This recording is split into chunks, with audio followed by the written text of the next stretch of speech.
dua kubu dan tadi kita simak gitu ya dengan Bang Emrus memang sangat dinamis dan itu saya pikir positif karena memang forum semacam ini penting gitu ya. Nah, saya ingin kembali kepada persoalan debat gitu ya. Debat dalam komunikasi politik itu adalah impersonal communication. Jadi komunikasi yang sangat dekat gitu. Jadi kalau misalnya sehari-hari Bang Miftah, Bang Adian ngobrol di TV dimanapun itu dirasa kurang, maka debatlah yang menjadi senjata rahasia gitu dari semua capres, dari dua capres untuk meyakinkan pemilih itu, terutama yang masih undecided voters gitu. Nah, ini yang diharapkan debat itu membawa sesuatu yang something new, spesial gitu ya. Karena kalau yang dikatakan Pak Fadlizon, terus kemudian dari TKN sama dengan Pak Prabowo dan Pak Jokowi, ya tentu tidak debat gitu. Makanya harus ada kejutan-kejutan. Nah, persoalannya adalah saya lihat apakah di KPU itu aturannya sedemikian detail. Kan kemarin Bang Miftah dan timnya melaporkan serangan pribadi gitu ya hari ini ya kalau saya nggak salah. Nah, itu bisa dimaknai macam-macam. Oleh Bang Adian tentu bukan, tapi oleh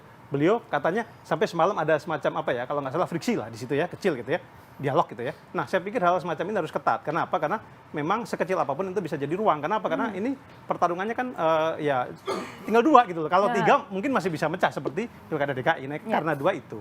Nah, secara umum saya lihat ada 4 hal di debat 1, 2 dan mungkin nanti ke sana dan saya harap bisa ada perubahan. Yang pertama adalah ada anomali. Pertama adalah capres yang tertukar istilah saya ya.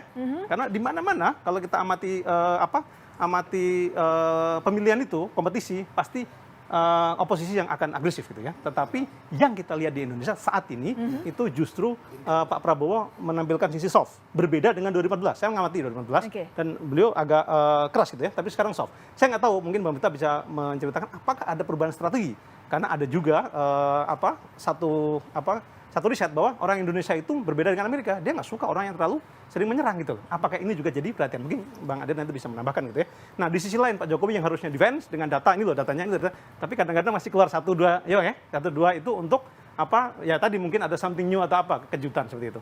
Terus yang kedua adalah data yang tidak sama gitu ya. Saya tidak menyalahkan Pak Jokowi atau Pak Prabowo, tetapi data ini memang di Republik kita memang kadang-kadang masih berbeda-beda antara BPS dan Departemen Pertanian untuk beras dan segala macam itu memang diakui oleh semua dan tahun ini baru beras yang disamakan. Nah, ke depan tentu saya pikir harus ada persamaan data sehingga kita berdebat pada field yang sama gitu loh. Jadi yang satu pakai BPS, yang satu pakai ini agak susah juga. Walaupun sebenarnya itu nggak umum. Di negara manapun harus satu single data. Tapi di kita itu menggunakan beberapa data. Ini yang saya lihat ini. Terus yang ketiga yang kita lihat yang dari debat itu adalah adanya buzzer sebagai